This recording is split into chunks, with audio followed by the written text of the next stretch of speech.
Hello again, YouTube. So we're back with another Woovebox video. So this one's all going to be about the patterns page. There is a link to a playlist in the description below where I will put all my other Woovebox videos, so you can see all of those. Before we get started, usual things. If you want to support the channel, you can do so by becoming a Patreon. Links to that in the description below as well. And if you like what I do, then please consider subscribing. Press the bell notification so you get notified when I upload new videos. And if you don't like what I do, then you're wrong, and you should. But no, if you don't like what I do, it's a simple thing, just don't watch it. Okay, so cracking on. Patterns page. So the patterns you can have on each instrument, you can have 16 different patterns, and you can chain those independently. So we could have, which I'll demonstrate in a second, we could have like the bass having like 2 patterns chained together, and the lead part only having 1 pattern chained together, and so on, and all of that kind of stuff, which I will go through in this video. So I kind of like the description in the online manual thing for the Woovebox, where it says if you think of the different instruments are obviously like the members of your band, the patterns are kind of like the sheet music that they are reading. So we are on, so I say you can have 16 patterns for each track. At the moment we're on pattern 1, and I'm on the kick track, so the number 1 here. So if you're in pattern page and you hold the play button, and you can then click pattern 2, pattern 3, and pattern so on. And by the sounds of it, I've got some snare drum stuff going off in there. Let's just get rid of that for now. Okay, so let's just get a basic little pattern going. We'll go pattern 1 on the kick drum. Let's have that big fat kick there.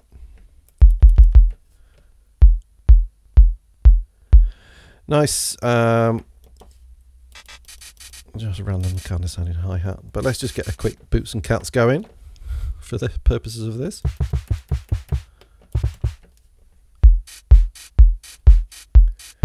There we go. We've got a boots and cats.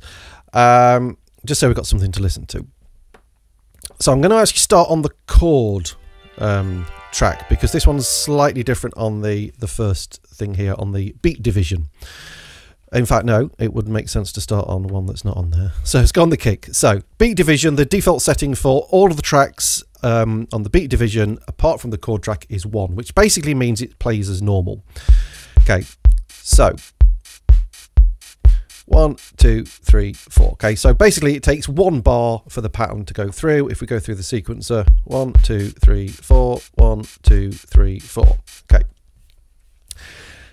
If you go for a beat division of 2, it basically plays half as long. So now it will go like this. So 1, 3. Okay, so you can see the bass drum is now half the speed as it was. So it's 1, 2, 3, 4, 1, 2, 3, 4. Okay, if we go back to where it was before, 1, 2, 3, 4, 1, 2, 3, 4. Okay, so it basically halves the speed. And you can go like weird numbers as well. Generally, I tend to use kind of like 2 and 4. But if you go on to a 3, it's kind of like 2, 3, 1, 2, 3, 1, 2, 3, 1, 2, 3. Almost like a triplet kind of thing. 1, 2, 3, 1, 2, 3. But obviously the other ones these are independent on each instrument as well. So obviously if we go over to the snare drum on the pattern, that is still on the beat division of 1. So you get like the bass drum almost playing this triplety pattern, and the snare drum going in its normal sort of pattern. So you can get some nice creative sort of rhythmical things going off with that. But I think the main use for it is on the chord track. Let's just put the bass drum back to there, and we'll go over to the chord track. Now the default setting on the chord track is to be a beat division of 4, which basically gives you 4 bars, which is very nice for obviously doing like chord progressions and this kind of thing. So if we go on to 1 on each, and then let's just put like a basic little chord progression in here.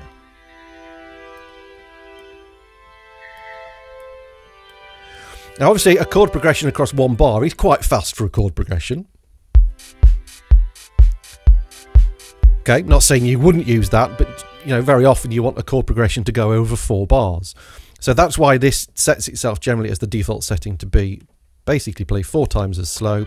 So each of these lines is now 1 bar. So you got 1, 2, 3, 4, 1, 2, 3, 4, 1, 2, 3, 4, 1, 2, 3, 4, and so on. So you can play about with different divisions. You know, it goes up to, is it up to 16? I think. Hang on, I've just lost that. Let's see. No, okay, it goes up to 32. So you can have it basically playing 32 bars, which will be very, very slow. I'm not going to go through the whole thing because it'll take forever, but let's see how that goes. 3, 4, 2, 2, 3, 3, 2, 3, 4, 4, 2, 3. So each of these is going to last 8 bars basically, and that gives you your 32. So yeah, so you can get like really long patterns out of that without having to chain loads and loads of patterns together. But let's take that back to 4, which is generally the one I use it on most. All the other things on the patterns are the same then, regardless of which instrument you're using on the default settings. Let's get a little bit of bass in. Let's just put a random, and we'll have the bass will follow the I've got it to follow the chord progression. Okay, so let's work with the patterns on the bass. So we've covered the beat division. The next one along is the pattern length. Again, the default setting is 16, so it will play all 16 slots. Now, if you want to again create some more different kind of evolving patterns, we could make that a little bit shorter. So if we go to like a random amount of 11, it will play up to here, 8, 9, up, and then it will go back to the start.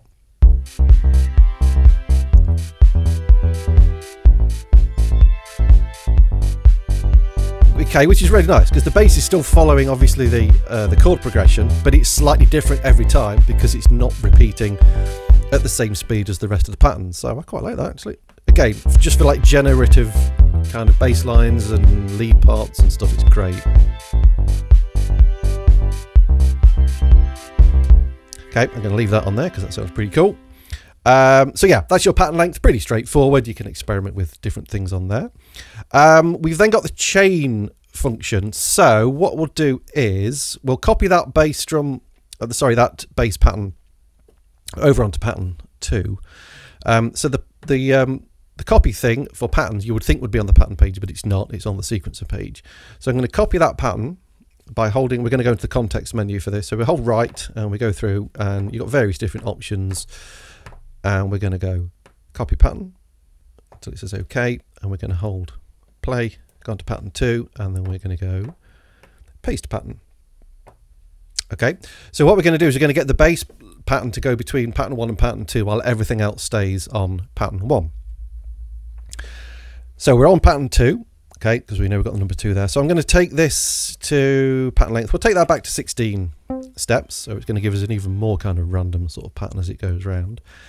And then at the moment it's chaining to itself, which basically means it's going to repeat the same pattern. So what we want to do is pattern 2 wants to chain to pattern 1, and then if we go to pattern 1, we're going to chain that. Have I got that right? To pattern 2. There. Okay, so as long as I start it on pattern 1, the bass will play pattern 1, and then it'll go to pattern 2. Back to pattern 1, pattern 2. Okay, and everything else is just continuing to repeat pattern 1. Now what we could do with the next one along, this is the pattern repeat. So I'll make sure I'm on pattern 1. And let's say we want pattern 1 to repeat, say 3 times. And then it'll go to pattern 2. So 1, 2, second time through, third time, then it'll go to pattern 2. Back to pattern 1. Okay, and you can repeat up to, is it 16 times? Yes. So we're on pattern 2, that's fine. Okay, so that's basically the things along the top there, which I think are fairly straightforward. You can use those for chaining and patterning things together. Does that make sense? Yes, let's pattern that together. Okay, so the next row, okay, what I'm going to do with this one, just to make it a little bit more obvious, is okay, I'm going to, no, sorry, just get rid of that. Okay, I'm going to do all 16 notes on, oh, what am I doing? Oh, sorry, I've got the pattern length wrong. That's why it won't let me go beyond 11. There we go. That's why it said change pattern length.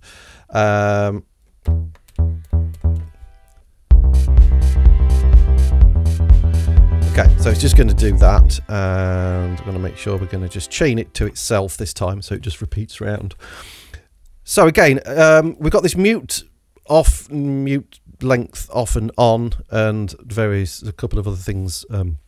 Well, one other thing on here to do with the mute. So again, this is all about, excuse me, about creating more like I can't even say that word, generative basslines that are kind of, we're going to sort of change a little bit over time, or this sort of thing.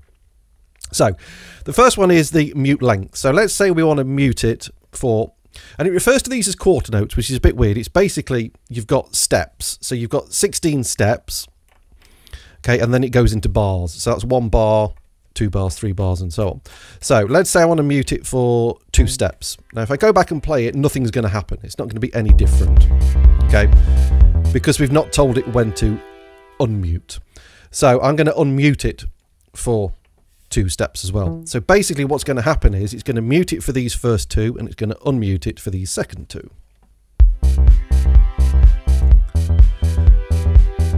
Okay, which is sort of fairly straightforward on that. I mean, so it's quite a good way as if you want to just try out different bass rhythmic patterns without having to undo all your notes. Very useful for that sort of thing. But you can start to get more interesting sounding, again, evolving patterns if you have different numbers between the 2. So if we still leave it muted for 2 steps, but then let's unmute it for 3 steps. So what's going to happen is it's going to mute it for those 2, it will unmute for these 3, then it will mute for those 2, then unmute for these 3, and so on.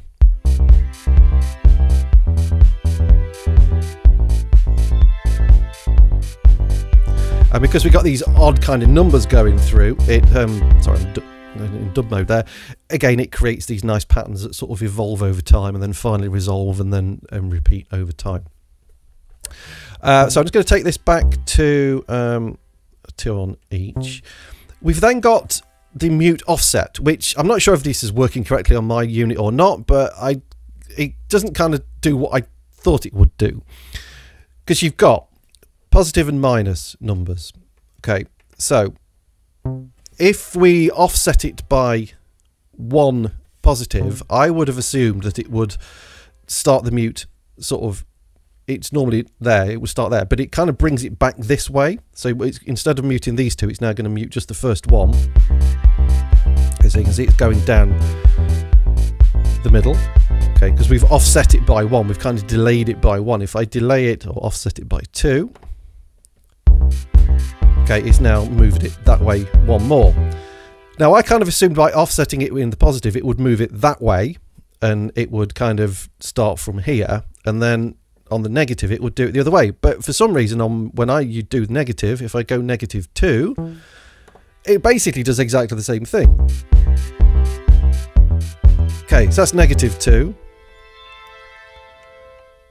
+2. It's exactly the same. So I don't know if I'm doing something wrong, or I'm being a bit of a noob or whatever with it, or I'm missing the point with this, but I thought it would move it the other way, so you can kind of offset it different ways. So if anybody knows what I'm doing wrong, then please feel free to let me know in the comments. But that's something I not really would use, I don't think, a lot anyway. These 2 mute ones are quite good if you want to just try some different sort of patterns out. Next one as well, I've not really used. This is to do with when you're using conditional things, and there's various different things of how it counts the repeats. So it's whether it's audible, it's whether it's kind of always counting the patterns or never counting the patterns, these sort of things. Again, I've not fully got my head around that. I've not used the conditional stuff as much. It kind of makes a little bit sense of how it counts the number of times the pattern's played for various conditions to occur. That's all I can tell you on that. Read the manual. It doesn't really make much sense other than what I've said with that as well. So apologies for not fully understanding that bit. And then one of the last ones we've got is, this is kind of like a bit of an override, which you do get on the global page as well. So we're on the bass. So at the moment, the bass is following the chords. So we can override that if it will play.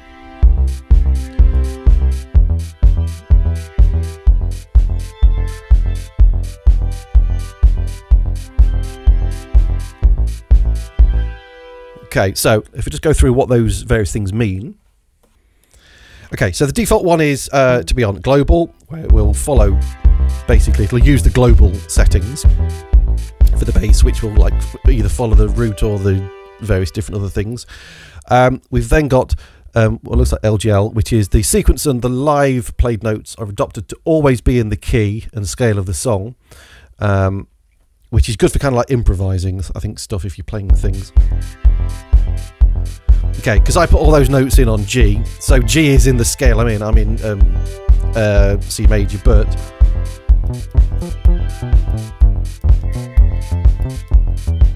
okay, so it wouldn't make much sense in this kind of use, but it's good for if you want to like play over the top and you know that all your notes are going to be in key. And then we got these TRS things, TRS-T and 2 and whatever. So the first one is the notes are transposed by the root chord, the root note of the chord.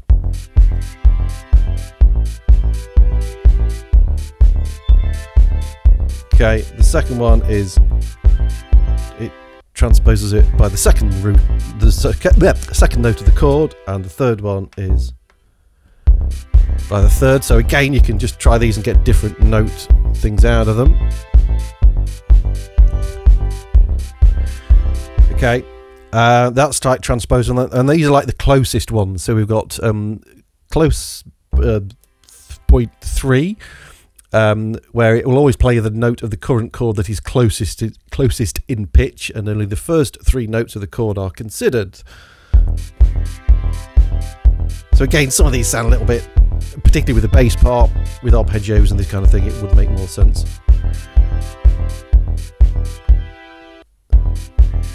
And then we've got the last one of these, the CLS ones, which is the closest ones. These are adopted to play the note of the current chord that is closest in pitch. So kind of similar sort of things on those. But yeah, it's just a case of messing about with those and seeing where you go with it. And then we've got root. So it will be, basically, it's like the same as the global one, because the global is set on root at the moment. That generally is the one that I would use most. And there are various other ones. These are obviously all in the manual. Oh, so are there other ones? Is that it? Okay, so these ones aren't actually listed in the manual after that. Not sure what these are doing. Again, these are like transpose ones.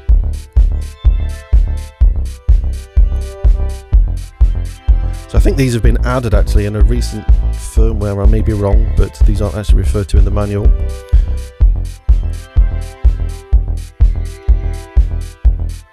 So it's all the same things, but with an S at the end. So I'm not entirely sure what's happening with those. So yeah, again, if anybody knows what those mean with an S at the end, then please let me know, because they're not listed in the manual. But again, I generally, certainly for a bass part, I don't really mess with those too much. Generally, I just keep it on the following of the root note. These 3 down here are to do with MIDI stuff, where you can send out on your patterns, if you're using external gear, you can send out patch bank and a thingy, like MSB and LBS and patch data and stuff. So again, if you're not using external MIDI stuff, I've not really used those at this stage. It's something I will get into doing, which I will try out, and I'll try and cover in a later video of like sending patch changes out with different patterns to different external synths. So that's the main thing on the patterns. We've then got the context menu, which we've had a look at. Actually, we've not looked at on here. So we've got various different options here for chaining these things together. So the first one is chain next. So for this one, it chains the next pattern to the current pattern. I think so. Let's just show you. If I go on chain next.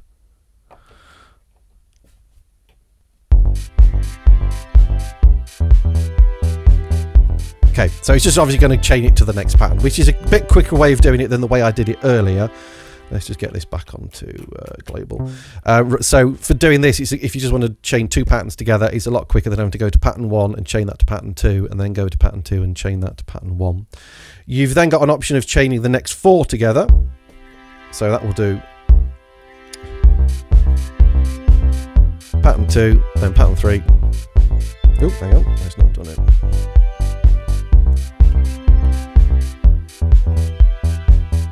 Okay, so I've got nothing on pattern 3 and pattern 4, but you can see the how that works there. And then you can chain the next 8 together as well, or you can chain all 16 together. So it's a quick way of just chaining your patterns together using those. And then step length. This again is a bit of a random thing, which again kind of basically, if you hold down on it, it tells you the step length in milliseconds. So it shows you how long it takes one step on this track in milliseconds, which I'm kind of not entirely sure what the point of that is, but it's there anyway. And as it says in the manual, the step length is influenced by the song's BPM setting and the current pattern's BPM divider. So yeah, I mean, it's there if you want to know that information, but yeah, it doesn't really kind of add a lot to it. So that's pretty much it. Yeah, pretty much it on the patterns page. As far as I know, you can't. What would be nice is if you could. In fact, I'm going to just try this. No, yeah, because I think you can only copy 1 instrument pattern at a time. Again, if I'm wrong, please let me know on this. Because what would be nice is if I wanted to copy like, you know, like the chord, the bass and the thing, and like the lead and the arpeggiator, all of those on like pattern 1. Start again. I can't talk. So let's say I want the chord, the bass, and let's say a lead part that I've got a pattern 1, and I want to copy all of those at the same time over to pattern 2. I don't think you can do that. I think you can only do it 1 at a time. So yeah, that is everything I think I've got to cover on the patterns page. If I've missed anything off, or if anybody's got anything to add to that, then again, please let me know and stick those comments in the box. And thanks for watching, and stay tuned for the next one, which will cover the global page. All right, thanks for watching. See you soon. Cheers.